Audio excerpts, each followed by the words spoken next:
Salve, salve! Estação Livre no ar! Acredito no poder da imagem, por isso passo a vida tentando extrair de cada pessoa que retrato o que ela tem de mais belo. Essa frase foi dita pelo fotógrafo do Mali, Malik Sidibé, vencedor de um Leão de Ouro pelo conjunto da obra na Bienal de Veneza de 2007.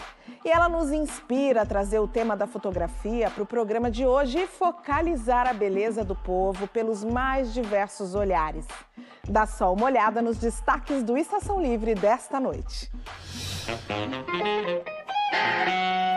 Quando eu comecei a fotografar, não tinham trabalhos parecidos com o meu. Então, por que não fotografar as pessoas da minha comunidade? Hoje, o acervo do museu é composto por 7 fotógrafos, mas já gera em torno de umas 35 mil imagens, mais ou menos.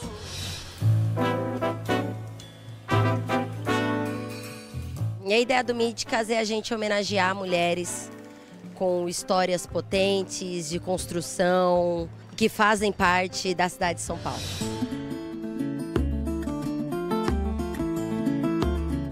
Se a gente não conseguir registrar essa cultura, que é um conhecimento ancestral do nosso povo, a gente acaba perdendo toda essa riqueza cultural do meu povo. Hoje já passou no projeto Clique mais de 80 alunos. Esse é um número que a gente está muito contente. Chega de 80%, 70% dos alunos que passaram pelo projeto Clique estão trabalhando com fotografia. Eu uso a fotografia analógica como uma terapia, assim, eu digo, porque ela me ensinou a ser um pouco mais paciente. Até mesmo para a ansiedade, que hoje em dia assombra a maioria da gente. E para a gente bater esse papo aqui sobre fotografia, eu tenho o prazer de receber aqui os fotógrafos Eliara Andrade e Wendy Andrade. Boa noite, Andrades. Boa noite. O sobrenome é o mesmo, não são família, mas são dois fotógrafos muito renomados, com um trabalho incrível, que eu tenho o prazer de receber aqui. Boa noite, Eliara. Boa noite, Wendy. Boa noite, Cris. Sejam bem-vindos. Obrigada. E a gente começa o programa indo direto para a comunidade de aglomerado da Serra, Belo Horizonte. A gente foi conhecer o trabalho do Rafael Freire. É um fotógrafo talentosíssimo e criador de filtros para retratar a beleza da pele negra de forma mais fiel no Instagram e em todas as redes sociais.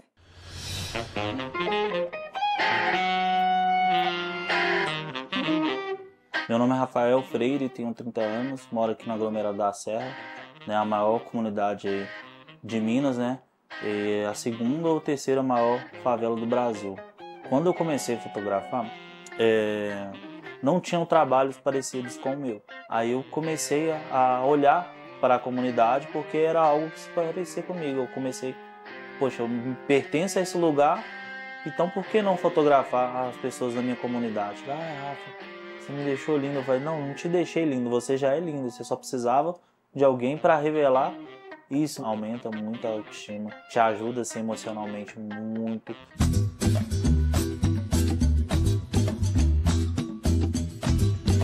Eu já fazia esse trabalho de fotografia voltado só para a pele negra.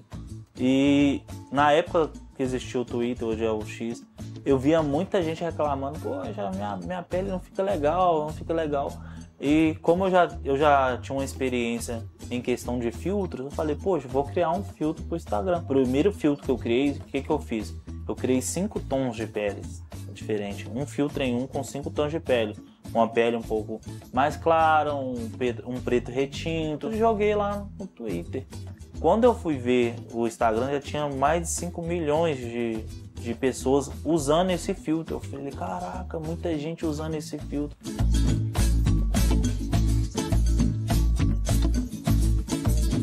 Eu usei pessoas mesmo, amigos, poxa, um amigo retinto, um amigo um pouco mais claro, e eu falei, testa aí, deixa eu ver, ficou bom, ficou excelente. Então, tipo, eu ia ajustando as cores, né, porque a pele da gente no Photoshop fica diferente, né, por exemplo, o meu tom de pele, ele é laranja com vermelho no Photoshop. Agora, a pessoa que é um preto retinto, é laranja, vermelho e ainda tem o cinza, né? O Photoshop, ele entende que a nossa cor é essa. Mas não é, né? Não tem lá escrita cor marrom, não tem a cor preta. É a cor vermelha, são tons, né? Pigmentos na questão do RGB.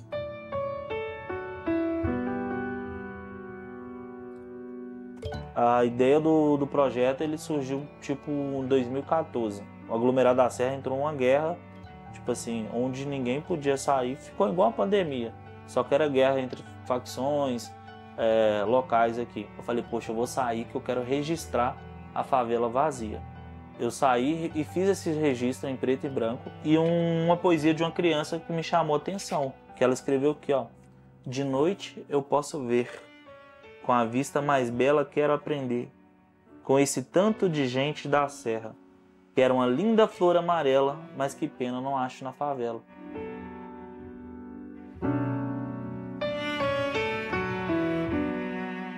Falei, poxa, não tem flor na favela. Comecei a rodar a favela procurando flor.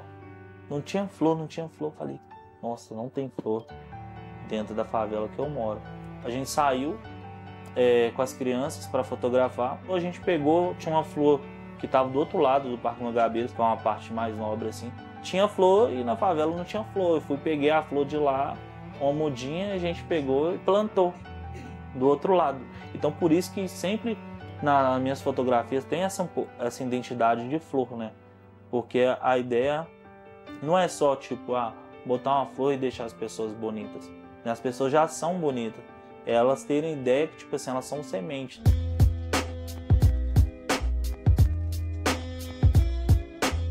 Como eu sempre costumo falar, as pessoas são um reflexo de mim mesmo. Então, para mim fotografar a essência, eu tenho que aprender a me olhar no espelho e me amar também. E assim eu consigo fazer um melhor registro delas.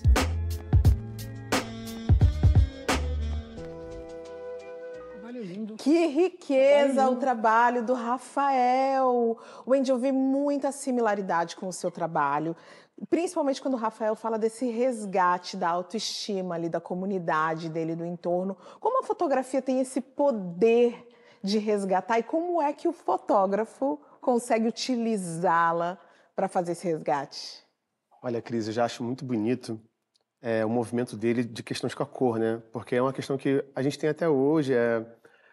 A Kodak foi uma das pioneiras em relação a filme fotográfico, fez filmes só para pessoas brancas, começou fazendo isso. O filtro da Kodak eram as Sheilas, né? Que eram mulheres brancas e escureciam pessoas pretas. Isso levou muitas pessoas pretas à depressão, enfim, até o próprio suicídio. Por quê? Porque elas não eram retratadas. Então, sei lá, fazer uma foto de escola onde tinham várias pessoas brancas saíam e a pessoa preta parecia uma mancha preta, né? Eu tenho várias fotos assim da minha juventude. E aí a pessoa ficava um pouco depressiva ali, quando você fosse realçar a sua pele, acaba clareando um pouco as pessoas brancas e a foto não ficava legal. Então a Kodak foi muito questionada sobre isso. Depois vem a rede social, que o Instagram e o Google, o próprio Snapchat, várias outras plataformas foram questionadas em relação aos seus filtros, que não contemplavam pessoas pretas. Isso leva pessoas pretas para um lugar de depressão. Eu acho que a Kodak ainda tem um problema muito maior, porque naquela época a câmera fotográfica era um objeto muito caro. Então pouquíssimas pessoas pretas tinham dinheiro para comprar. E as poucas que tinham ainda não conseguiam se retratar. Então é um buraco muito grande. É muito bonito ver ele tratando essa questão da cor. Porque fotografia é beleza, né? Quando você se retrata ou se permite ser fotografado por alguém, você minimamente quer sair bonito, quer que a foto seja interessante. Não ser retratado, para mim, é muito frustrante, né? Muito triste. E acho que a beleza é fundamental na fotografia, assim, porque a fotografia, ela parte de uma ideia de memória, né? A gente está fotografando para poder guardar aquela imagem, poder contar uma história. E é muito bom quando essa história ela é retratada de uma forma mais próxima daquilo que você é, daquilo que você acredita. Eu tô emocionado com o trabalho dele, de verdade. Lindo, né? É lindo, né, Eliara? E você começou a fotografar em 88, né? Sim, profissionalmente. Essa história de filtro não era uma conversa viável ali, porque a gente não estava falando de fotografia digital, de trabalhar, mas como é que você lidava? Qual era a sua preocupação na hora de retratar pessoas negras? Quando eu comecei a trabalhar em 88, comecei no jornal, não tinha assim, a leitura da fotografia das pessoas pretas, normalmente era aquele estigma que nós sempre temos, depreciativos, entendeu? As pessoas negras começaram a ser empoderadas agora. Em 88, não, a foto da pessoa preta normalmente era em alguma imagem de crime, alguma imagem depreciativa, que depreciava a imagem das pessoas pretas. Elas não eram valorizadas. Quando você tinha uma cena que valorizava, sempre ela era escondida. Era sempre para realçar a pessoa branca. O perfil era esse. Se nós íamos fazer um fala-povo, por exemplo, as pessoas tinham que ser umas pessoas bonitas. Para a redação, a pessoa bonita sempre era uma pessoa branca ou loira, sabe, de pele alva. Nunca era uma pessoa preta. E em que momento da sua fotografia, de você, Eliara, como essa pessoa que retrata, você tem essa preocupação de retratar as pessoas negras através em sua beleza? Olha, na realidade eu passo a retratar assim, mais a minha família, né? Porque no jornal você acaba... Eu tenho um período de jornal muito longo, né? Eu trabalho no jornal até 2014. E o jornal acaba te consumindo. E quando você, por exemplo, quando eu estava no Globo, você não permitia quase você ter trabalhos autorais. Porque ao mesmo tempo que eu estava em São Paulo, eu poderia não estar em São Paulo, que acabava viajando, porque a geografia de uma sucursal, que no meu caso era sucursal, a gente cobria o Sudeste, aí você tem o Acre, você tem a América do Sul e a Amazônia. Então, ao mesmo tempo que eu estava aqui, eu também estava viajando, né? Viajando. E é um momento muito diferente do que a gente enxerga hoje para o fotojornalista, porque não tinha esse acesso tão fácil a várias câmeras fotográficas. Qualquer pessoa hoje pode se tornar um fotojornalista, né? Registrar ali um acidente, um momento, alguma coisa, e ter essa foto publicada num veículo de mídia. Porque eu comecei com o analógico, né? No analógico, tudo é mais complicado. Então, a transmissão é mais complicada. Não é como você pegar um celular, ao mesmo tempo que eu estou aqui, eu te fotografo e no Rio de Janeiro já estão vendo a tua imagem. Na época analógica, isso não acontecia. A gente tinha que ter a transmissão. Quando tinha linha para você transmitir, às vezes não tinha. Às vezes a gente tinha que pegar um orelhão e transmitir. Coisa que as pessoas não têm nem noção de como era mais difícil, né? Mais difícil. Recentemente eu participei de uma mesa analógica e várias pessoas foram, sobre a fotografia analógica, né? Foram falar da fotografia. Aí eu cheguei com 2 fichas. Eu falei assim, olha, isso aqui é o Wi-Fi da época. As pessoas nem sabiam que era ficha de telefone. Caramba, que loucura! Então, a gente saía com uma pilha, assim, com um saco de ficha telefone, porque você precisava retornar para a redação. Esse era o Wi-Fi da época. Né? O Wi-Fi da época. Quero agora mostrar para vocês, quero falar para vocês de ZoomV. Isso mesmo, ZoomV, com V. É um arquivo fotográfico que vem documentando aí os acontecimentos do Brasil desde meados dos anos 70. E essa instituição foi idealizada por 3 fotógrafos negros da periferia de Salvador e conta com um acervo com mais de 30 mil imagens. De passo em passo eu sigo esse embalo pra ver Salvador brilhar, pra ver o povo dançar. Meu nome é Lázaro Roberto, sou fotógrafo, tive a inserção na fotografia ali no meados dos anos 70, através de grupos de teatro da periferia de Salvador, na época de ditadura militar. É um período que Salvador estava passando por um processo chamado de reafganização, né? Os blocos afro fugindo, os afoxés, o movimento negro fugindo. Não era fácil fazer fotografia, era muito fotografia analógica. Comecei a fotografar despretensiosamente. Então, depois de 10 anos, eu vim perceber que eu estava fazendo documentação, porque eu não me encaixava em nada, não era chamado para nada. E aí que eu sinto essa necessidade de criar um coletivo, de criar um grupo, que a gente se denominou ZoomV, Arquivo Fotográfico. Eu fiz um trocadilho de palavras, né? Zoom da lente zoom e vi do olho. Aí ficou ZoomV, né? Zoom da lente zoom, que eu botei em português mesmo, né? Zoom, e vi do olho. Então ele nasce em 1990, né? Com 3 fotógrafos negros da periferia, Lázaro Roberto, Aldemar Marques e Raimundo Monteiro. Esses foram os que fundaram, né? A gente reunia para discutir fotografia, via de que forma podia conseguir verba para viabilizar o trabalho, né?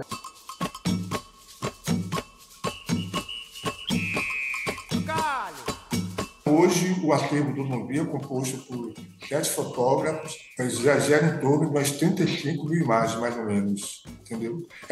Porque também a gente tem recebido pequenos acervos, né, de foto de papel, de pessoas que têm que estar doando materiais, entendeu? Tem várias temáticas, né? Tem movimento negro que é muito procurado, não só pelo pessoal de Salvador, como pessoal de fora, né, de outro estado. Tem Feira de São Joaquim, tem movimentos sociais, tem hip hop, tem festas populares, tem os blocos afro, de afrochés, tem trabalho de 3 fotógrafos sobre a Vila Nelson Mandela na Bahia, esse grande ícone da luta contra o racismo, e que teve em Salvador, teve no Rio, São Paulo.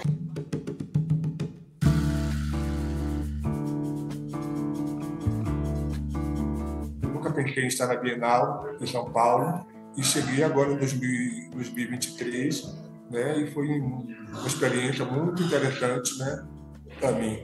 Eu cheguei a falar assim nos anos 90, né, eu estou fotografando para o futuro e parece que isso era a previsão que agora as pessoas, né, estão me descobrindo de 2013 para cá, mas hoje é uma referência. Várias pessoas aqui em Salvador já me têm como referência, estão criando seus arquivos. Porque arquivo é nada mais disso, você se interessar pela memória da sua família, pela memória do seu terreiro de candomblé, pela memória do seu quilombo, e foi isso que eu fiz.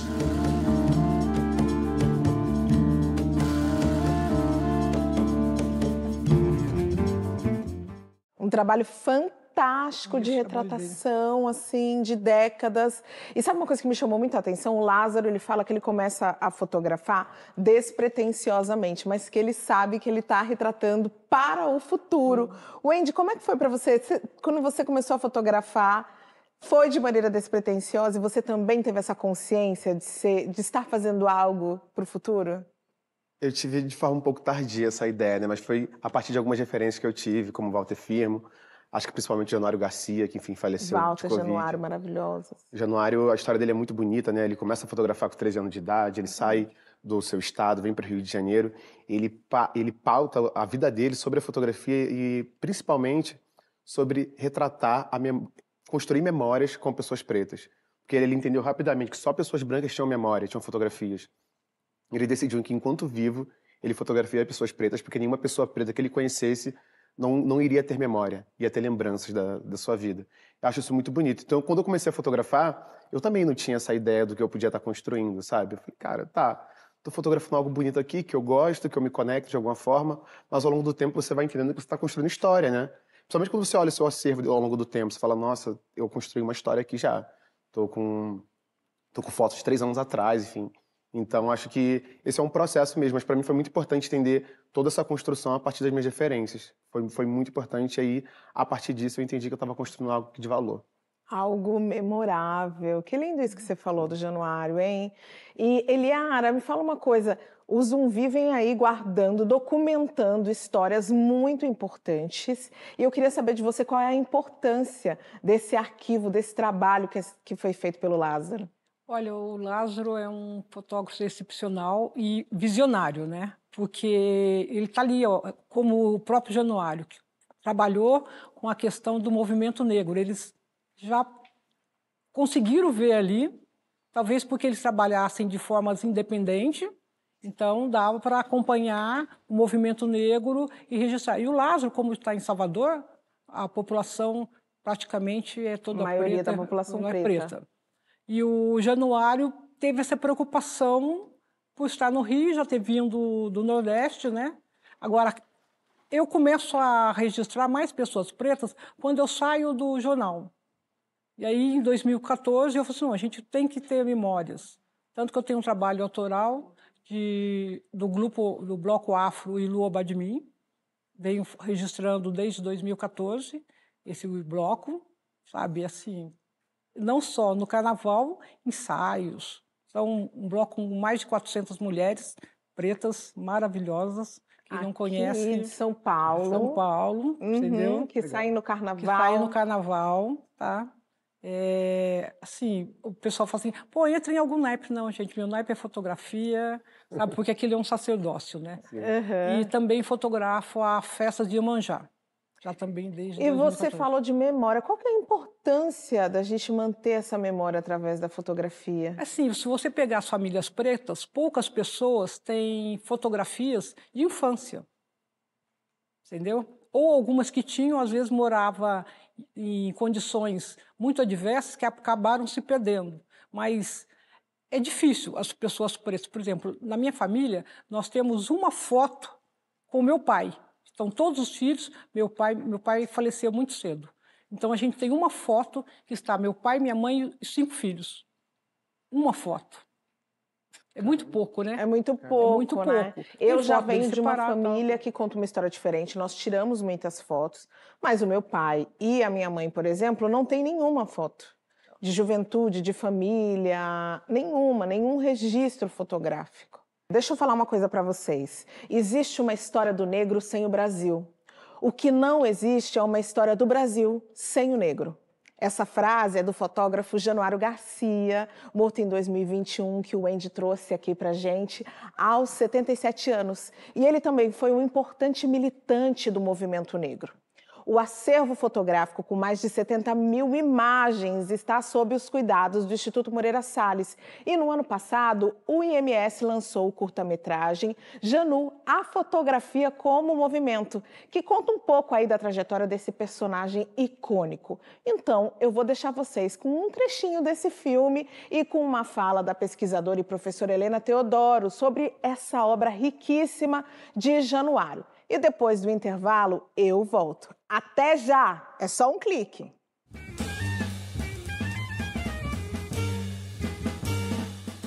Muito importante para nós um registro da nossa resistência. E é isso que Januário faz. Sendo participante e, ao mesmo tempo, aquele que registra as participações com uma visão de resistência, com uma visão de luta, com uma visão de coerência grupal. E esse aquilombamento está muito presente em todas as suas obras.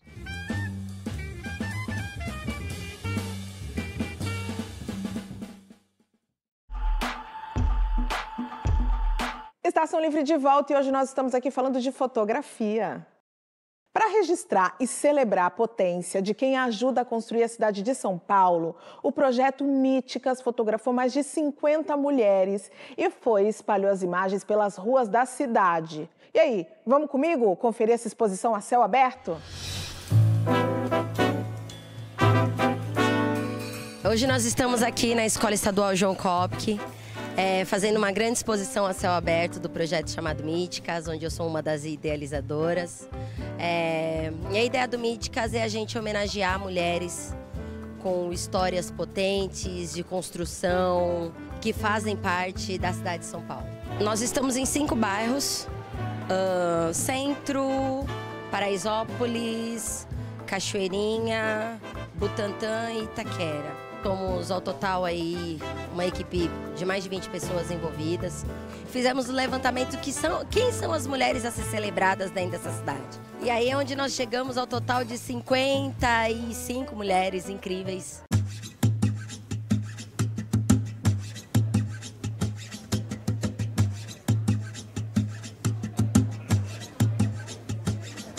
Fizemos uma captação de entrevista para depois fazer o processo fotográfico, então rolava uma certa timidez, mas como tem essa parte da entrevista primeiro, que é super intimista, foi soltando ali aos poucos e quando chegava na hora da fotografia elas estavam ali um pouquinho mais tranquilas para dizer, para serem fotografadas e passar por esse registro.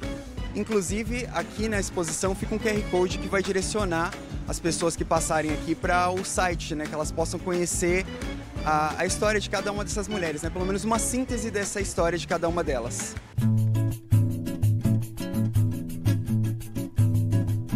É extremamente emocionante, assim, não só pela exposição. Cada uma delas explicou por que chegou na cidade de São Paulo, como elas chegaram aqui e o que elas estão fazendo até agora. Eu acho que a gente fala muito sobre apagamento histórico como se fosse uma coisa do século passado e que está sendo retratado agora, mas ele ainda acontece. A fotografia vindo para a rua, onde todo mundo pode ver aqui no entorno, é muito importante para que essas gerações novas consigam se inspirar nessas histórias e ter um conhecimento sobre pessoas que foram muito, muito importantes para as suas comunidades, os seus bairros. É celebrar a imagem dos mais velhos enquanto eles estão aqui também, né?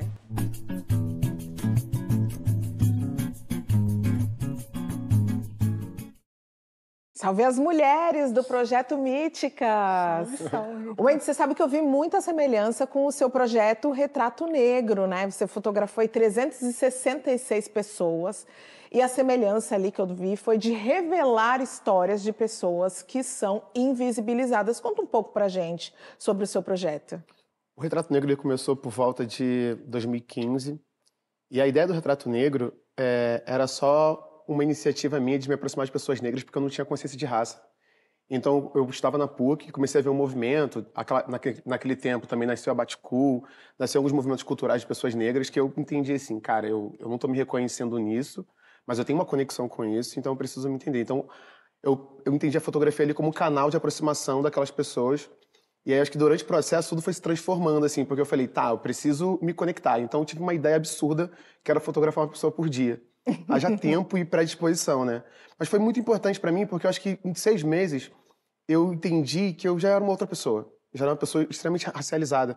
Porque não era só fotografar uma pessoa, mas trocar com aquela pessoa. Assim como o Míticas tinha uma conversa, né? Sim, e essa conversa era transformadora, tanto pra mim quanto pra pessoa. E aí tudo foi se dando, assim. Mas também teve um motor ali, que era, eu não via pessoas pretas sendo retratadas naquela época, principalmente em campanhas publicitárias, enfim. Que ano que é isso? 2015. E isso, pra mim, foi também um incômodo naquele momento. E foi um incômodo também um pouco desafiador, porque quando eu convidava uma pessoa preta para ser fotografada, ela me questionava. Ela, cara, por que você tá me chamando pra fotografar? O que tá acontecendo? Então, assim, teve pessoas que eu fotografei que eu insisti, sei lá, umas 8, 10 vezes. Teve gente que ia me encontrar e desmarcava na hora, mais de uma vez. Eu ficava, cara, eu tô sendo, de certa forma, importuno aqui, tô sendo chato com essas pessoas. Mas valeu a pena, assim, desse projeto acabou saindo pessoas que se achavam feias, que viraram modelos, pessoas que não tinham autoestima baixa, mas que, enfim, viraram cantoras. É interessante que teve muitas histórias. Uma falou, meu namorado pediu pra voltar comigo depois que viu a foto que você fez. Então, assim, as coisas foram se construindo ali. E pra mim foi muito importante, assim, como identidade, porque eu me reconheci naquilo que eu estava fazendo, as pessoas também se reconheciam. Porque quando eu convidava alguém para fotografar, eu deixava ela escolher o lugar, a roupa que ela quisesse vestir. Isso para mim era um ponto muito importante, não colocar uma vontade minha sobre aquela imagem, porque eu já estava fotografando, né? A pessoa precisava minimamente sentir a vontade, porque era um lugar comum para ela também. Mas para mim foi muito, muito, muito transformador. Eu digo que o Retrato Negro ele foi um canal de muita conexão comigo, com o meu interior, onde eu me transformei enquanto um homem negro, mas também ver toda a transformação das pessoas, enfim, que foram a quantidade de amigos que eu fiz também, enfim. Não, e essa transformação ela é evidente porque a gente está falando de projetos que vêm para revelar a beleza, a riqueza de cada uma das pessoas. Tem alguma semelhança entre esse projeto Míticas e o projeto Donas da Bola que você fotografou, Eliária? Olha, eu acho que não, porque o Donas da Bola, a gente criou ele para a Copa de 2014. E aí, tudo bem que eram 11 mulheres, e não tinha essa preocupação. Ali, todo mundo foi retratado, eram pessoas brancas. Não, exceto eu, que fotografei uma freira, porque no Donas da Bola, cada um fotografava, são 11 fotógrafos, porque é o número de um time de futebol, tá? Uhum. E cada um registrava uma mulher num time de futebol que quisesse. No meu caso, eu fotografei freiras. E uma das freiras era uma mulher preta, tá? Coincidentemente. Agora, eu vejo também que crio um paralelo com um projeto que eu estou fazendo, que é o Afeto e Memória, que é um projeto que são 10 fotógrafos, onde o protagonismo são dos fotógrafos e das curadoras pretas. São só fotógrafos pretos e as curadoras são pretas. Eu quero trazer um pouco aqui pra gente o assunto da fotografia indígena, porque eu acho que tem uma semelhança muito grande quando a gente fala de ter a sua história, a sua visão, a sua imagem estereotipada, quando a gente fala da pessoa negra. Qual a importância, Wendy, da gente ter a própria pessoa indígena retratando a sua história? Eu, particularmente, tenho uma questão muito grande com o fotógrafo viajante, né? Porque eu acho que o fotógrafo viajante, ele passa pelos lugares, né? E, no geral, fotógrafos viajantes são pessoas brancas. Elas passam por algum lugar, fazem umas fotos, não se conectam com aquela comunidade, com aquelas pessoas que ele retratou, ele vai embora daquele lugar. Enfim, normalmente conta uma história muito contraditória sobre aquilo que ele retratou. Sobre aquele lugar, né? Uhum. E assim como pessoas pretas que fizeram esse movimento de se fotografar, até por questões muito de pele, de tratamento, enfim, de uma identificação mesmo, de não colocar num lugar hipersexualizado, enfim, ou criminatório, né? Acho que o indígena ele acompanha esse movimento, porque são lugares, o indígena ele está num lugar muito isolado, que quem passa por lá passa por pouco tempo, você entende? Não consegue se conectar com aquilo que está acontecendo. Não conta a história real. Não conta a história real. Então eu acho muito bonito quando a câmera fotográfica chega nesse lugar, sabe? Porque quando você fotografa o dia a dia, você faz um projeto de 1 ano fotografando aquelas pessoas que você se reconhece. Porque assim, se uma pessoa preta vem me fotografar, eu fico muito mais à vontade para ser retratado. Eu imagino que o indígena também. Seja a mesma coisa, né? E eu trouxe essa pergunta para vocês porque eu quero introduzir aqui o assunto da fotografia indígena. A gente conversou com o Biratã Suruí. Ele, junto com a sua comunidade, está usando o audiovisual para acompanhar o desmatamento e também para registrar aí a cultura do seu povo.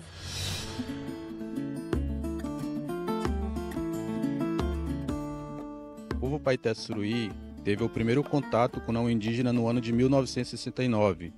Então, esse contato trouxe muitos impactos, tanto social, tanto cultural, territorial, e isso vem dominando também a nossa cultura. A vivência que tínhamos quando morávamos na floresta antes do contato é totalmente diferente da vivência que a gente tem hoje. Isso também é uma das coisas que me motivou, né, para aprender a fotografia, a começar a produzir vídeos sobre a minha cultura.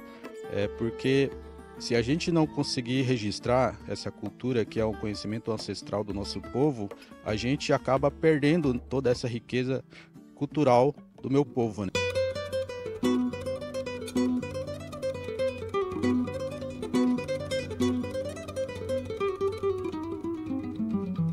O primeiro trabalho com multimídia foi quando tivemos a parceria com a Google, onde a juventude, os jovens, pegavam a câmera e registravam os anciões contando as histórias do território, e dessa forma a gente conseguiu construir um mapeamento cultural, localizando as áreas sagradas, as aldeias antigas, os locais importantes que existem dentro do nosso território. Porque quando as pessoas não conhecem sobre a vida, né, sobre a realidade do nosso povo, principalmente criam uma história que não tem nada a ver. Então, dessa forma, a gente tenta registrar o que de fato acontece. O Ex-Pajé, ele foi filmado em 2016, né, e foi lançado no ano de 2018.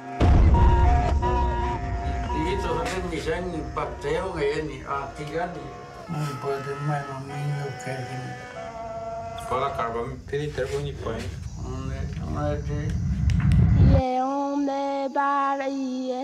E foi muito importante, assim, porque foi o primeiro contato que eu tive na produção de cinema mesmo. Agora, poucos anos atrás, comecei a entender que a fotografia pode ser uma ferramenta de luta, né?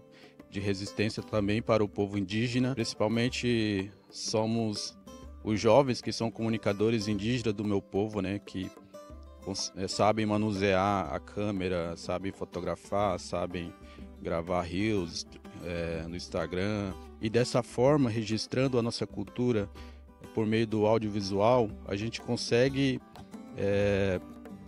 trazer esse conhecimento e garantir para a futura geração para saber quem que é o povo Paité Suruí. Hora de mais um intervalo, só que antes, deixo vocês com imagens da exposição do mestre Walter Firmo, está em cartaz em Poços de Caldas. Essa mostra, Walter Firmo, no Verbo do Silêncio, a síntese do grito, já passou por aqui em São Paulo e nós conversamos com ele lá na ocasião. Então, eu vou te deixar com um trechinho dessa reportagem e eu volto já já. Não sai daí.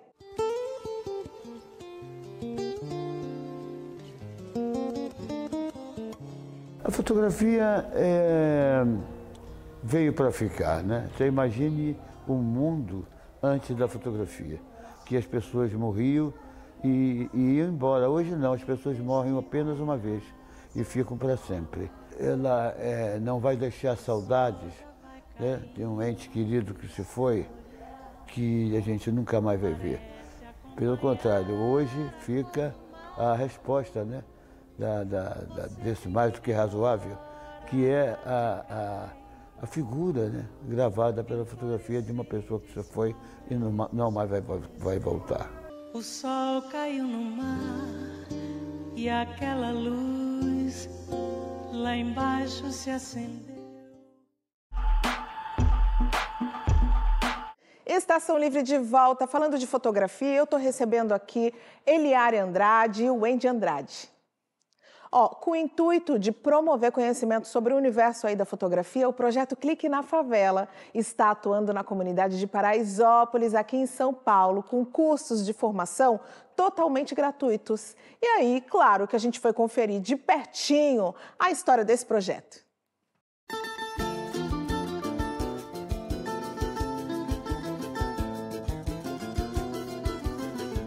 A favela nunca foi reduto de marginal.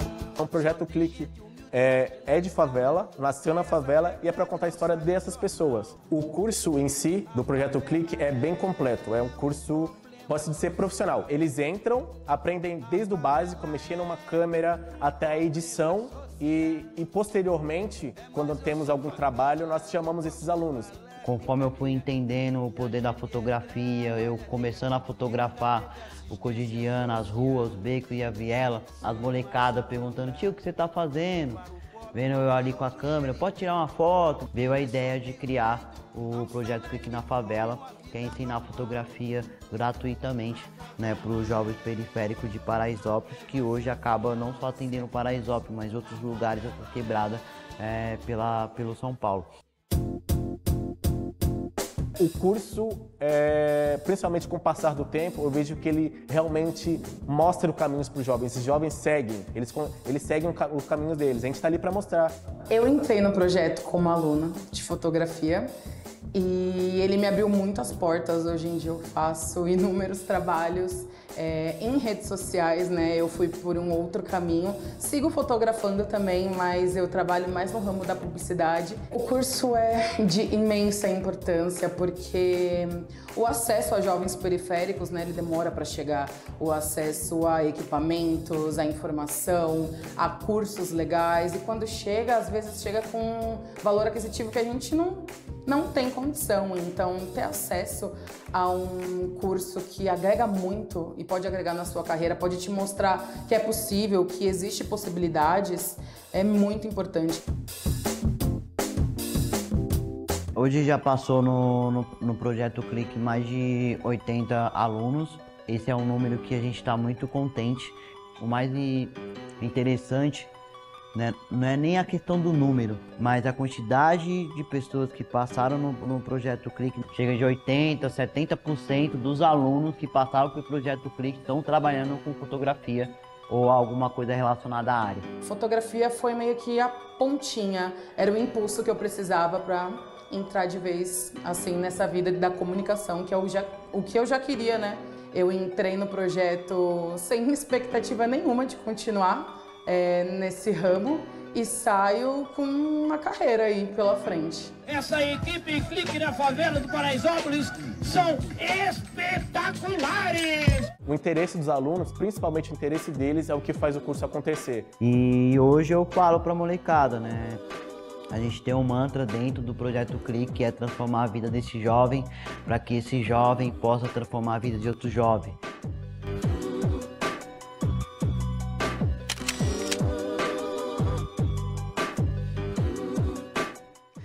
É isso aí, vou mandar um beijo para os meninos do Projeto Clique, lá de Paraisópolis, projeto maravilhoso dessa comunidade que eu amo e que já esteve aqui sendo retratada diversas vezes no nosso programa.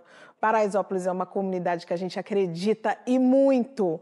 Eliária, como esse projeto tem muito a ver com outro projeto que você construiu e comanda, que é essa busca, resgatar, trazer possibilidades, criar perspectiva de futuro para as pessoas periféricas, né? Então, a pessoa periférica, ela precisa de representatividade, ela precisa perceber que ela, como um corpo preto pode estar ali. Então, por exemplo, eu tenho um projeto Afeto e Memória, que nós temos, todos os fotógrafos são pretos, as curadoras são pretas, e as oficinas normalmente são gratuitas, a entrega dos catálogos também, distribuição gratuitas. O primeiro projeto aconteceu o ano passado, com o apoio da Secretaria Municipal de Cultura, que foi o terceiro edital de apoio à cultura negra, e agora eu fui contemplada na Lei Paulo Gustavo. E ele vai acontecer em Campinas, começa dia 1º de agosto, um mês. A exposição vai ficar um mês em Campinas, vai ficar um mês em Santos e um mês em Praia Grande. Santos acontece em setembro e Praia Grande no finalzinho de outubro e vai até o começo de dezembro. É um projeto que está aí trazendo perspectiva para muita gente em lugares diferentes, né? Agora, eu queria voltar um pouquinho aqui na nossa conversa, que a gente falou um pouco de fotografia analógica, mas a gente pincelou muito rapidamente. Eu queria voltar. A gente falou, Eliária falou ali a importância da gente ter o papel, a fotografia impressa. E eu queria saber um pouco da relação de vocês com a fotografia analógica. Tem uma distância aí de realidade, de idade, né? De geração entre vocês. O Wendy é mais novo, então, assim, Wendy, qual que é a sua relação com a fotografia analógica? A minha relação com a fotografia analógica, ela começa nesse momento, assim, eu estou nesse momento me construindo com a fotografia analógica, porque eu nunca pensei muito sobre câmera fotográfica, porque eu entendi a fotografia desde cedo como um canal para me conectar com as pessoas. Então, o meu interesse eram pessoas, e a forma que eu fosse retratar pouco me importava, sabe? Se era uma câmera caixa de papel ou com uma câmera digital. Então, o meu interesse pela câmera analógica ele começa a partir de agora. Eu comprei uma câmera analógica, estou fazendo um processo com o filme. Eu acho que tem um olhar da câmera que ela sobressai o olhar humano, sabe? Porque, por exemplo, eu estou aqui, eu não consigo te ver desfocada com o fundo focado. Então, só a câmera é capaz de fazer isso. E acho que é interessantíssimo quando a gente pensa na importância que a câmera fotográfica tem, o quanto ela consegue retratar uma situação, uma circunstância, uma pessoa que o nosso olhar não consegue. Então, eu estou nesse processo entendendo me aproximando e construindo uma relação com a câmera analógica. Essa relação, que é uma relação completamente diferente da Eliária, porque você vai do digital para a analógica. A Eliária vai do analógico para o digital. Como é que é essa relação e como é que você enxerga, Eliária, a importância de pessoas jovens como o Wendy estarem resgatando aí a força da fotografia analógica? Eu acho muito importante porque muitas pessoas que começaram direto no digital, o cara vai lá, fotografa, olha, ele tá bom. Então, ele não aprendeu, não adquiriu o processo técnico, né? Então, algumas coisas que ele errava, ele vai errar menos agora, porque ele vai lá na técnica. Eu lembro que uma vez eu estava fotografando São Paulo Fashion Week, aí um rapaz perguntou para mim assim, nossa, você fotografa sem olhar as imagens? Eu estava fotografando com digital. Aí eu falei assim, não, mas eu sei o que está acontecendo. E ele achou interessante, mas eu já tinha passado pelo processo analógico, então eu tinha todo o controle. Que não dava para olhar as imagens. Não precisava. Era quando revelasse a gente... Aí a revelação, na verdade, era isso mesmo, revelar o que foi da imagem que veio, né? Sabe fotometrar muito bem. Quem vem da fotografia analógica, imagina. É uma outra ideia de fotometria. Não, e outra, eu também tive um processo no começo, que eu tive assim, um editor, que ele era muito exigente, assim... o Peixe, né? Era o apelido dele. O nome dele é João Rabenchus. E você ia fotografar numa pauta, se você chegasse com 3 filmes, ele olhava assim para você, né? E a gente ficava sempre... Quem era mais velho ficava ali cercado olhando, né? Assim, pô, o cara vai cair nessa, né? Porque ele fala assim, escolhe um. Se você chegasse com 4, 5 filmes assim, ele falou assim, escolhe um, negão. Essa era a frase dele. Aí o cara escolhia, né? Achava que, pô, vai ser o primeiro. Ele jogava os demais fora e era só aquele que ia ser revelado. Se a sua foto estivesse ali, estava ok. Se não tivesse, azar o teu. Entendeu? Azar o seu. Aproveitando que a gente está falando de fotografia analógica, eu quero trazer aqui para vocês um cria do projeto Clique na Favela, que é o Du Meirelles. É um jovem fotógrafo que encontrou aí na linguagem analógica uma ferramenta para poder desenvolver o seu trabalho. E ele já chegou longe com essa profissão, tá? Porque agora, em junho, ele viajou para a Europa para cobrir um evento de moda. E aqui no Brasil, ele já clicou artistas como Mano Brown, Péricles e muitos bastidores de shows. Bora conhecer um pouco dessa história?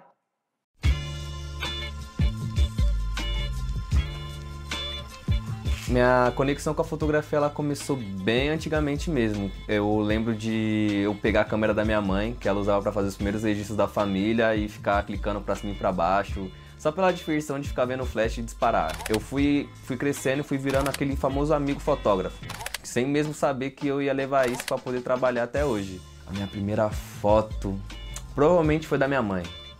Eu não desgrudava dela quando era pequeno, ainda mais com a câmera.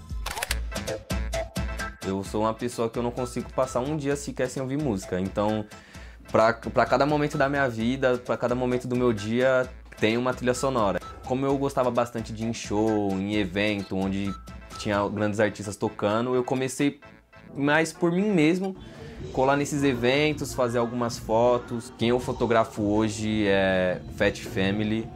Fotografo também bastante DJ Fal, Jé Santiago, o TZ, o Oruan, que eles têm vindo bastante pra cá, e diversos outros artistas.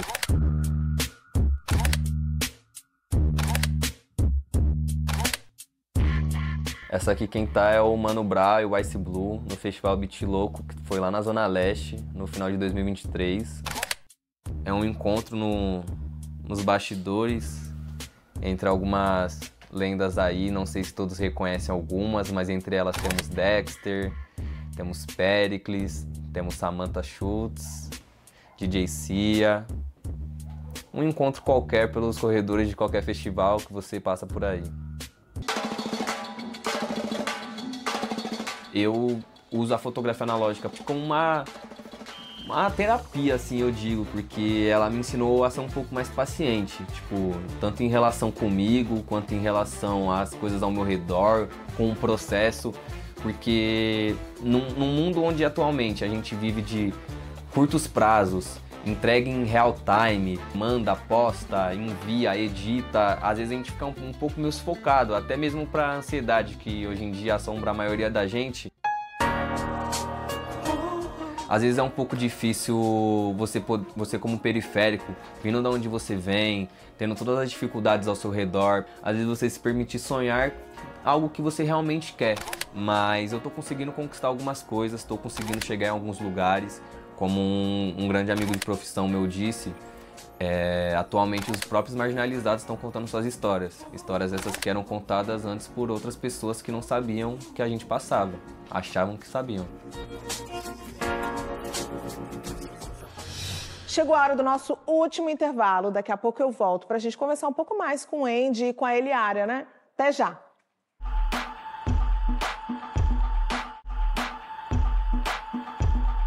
Estação Livre de volta. Estamos aqui falando sobre fotografia. Eu estou tendo o prazer de receber aqui Eliária Andrade e o Andy Andrade. Que programa que nós estamos tendo hoje. Eliária, você tem aí algumas décadas de profissão como fotógrafa, atravessou várias fases da fotografia e eu queria cometer aí esse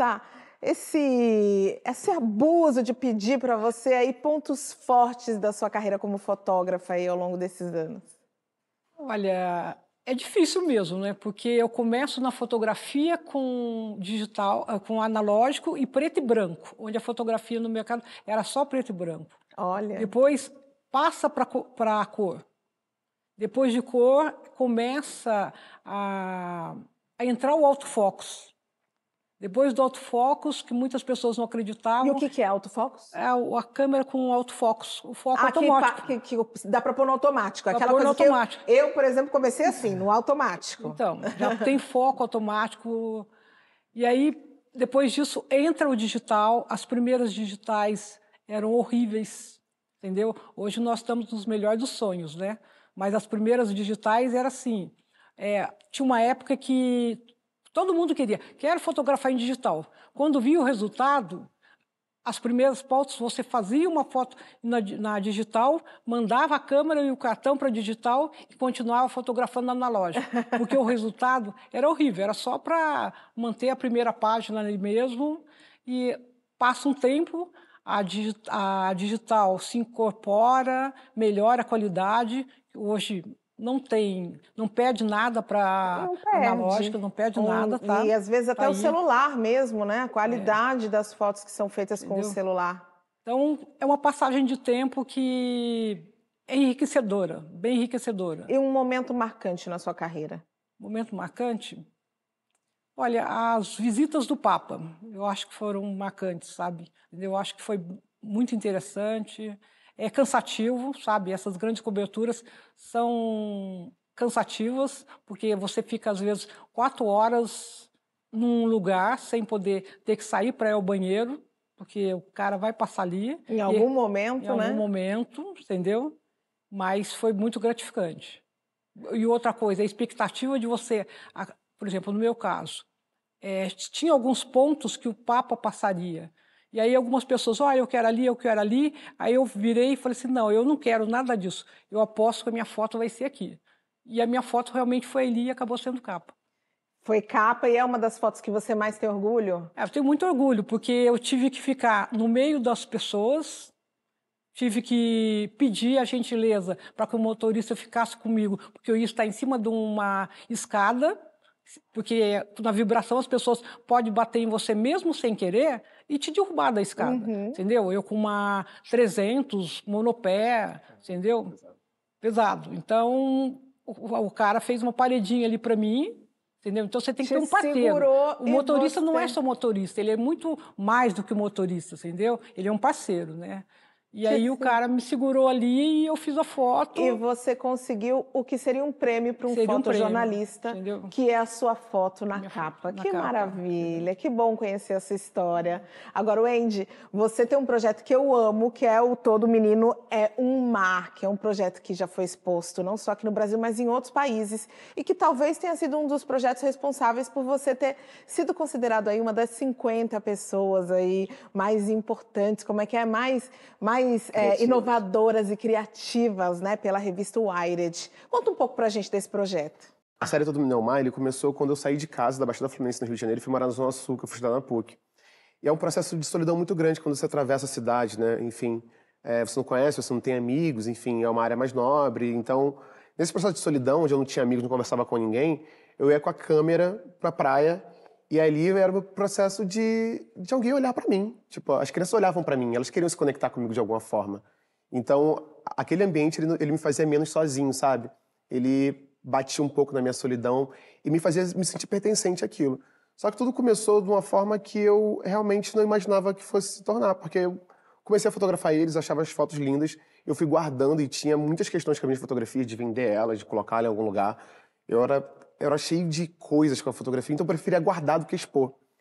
E aí, depois de um tempo, eu recebi um convite para poder expor essas fotos, e aí eu comecei a pensar nessas imagens. Foi interessante que o texto do Todo Menino é um Mar, ele surgiu na terapia, porque eu comecei a me questionar, por que eu fotografo tantos meninos na praia? E nesse autoquestionamento ali, eu acabei encontrando e escrevendo o texto, e a série nasceu. Nasceu e revelou para o mundo a beleza do trabalho de Wendy Andrade. Eu quero agradecer, Liária, Wendy, muito obrigada. Esse programa foi lindíssimo, a gente conseguiu aí revelar, mostrar para os nossos telespectadores, para o nosso público, a beleza do trabalho de vocês e a beleza do trabalho de muitos fotógrafos negros. Obrigada. Eu que agradeço, Cris. E o Estação Livre de hoje vai ficando por aqui. Já sabe, não sabe? Para rever nosso conteúdo, o de hoje ou qualquer outro programa, acesse o aplicativo Cultura Play ou as redes sociais da TV Cultura. E agora o Estação Livre tem Instagram. Então faz o quê? Curte, comenta, compartilha, vai lá dar uma moral pra gente. @programa Estação Livre. A gente se despede com um clipe de imagens do fotógrafo Malik Sidibé, que a gente citou lá no começo do programa. Na semana que vem eu volto. Hoje é sexta-feira. Bom descanso pra você e até lá.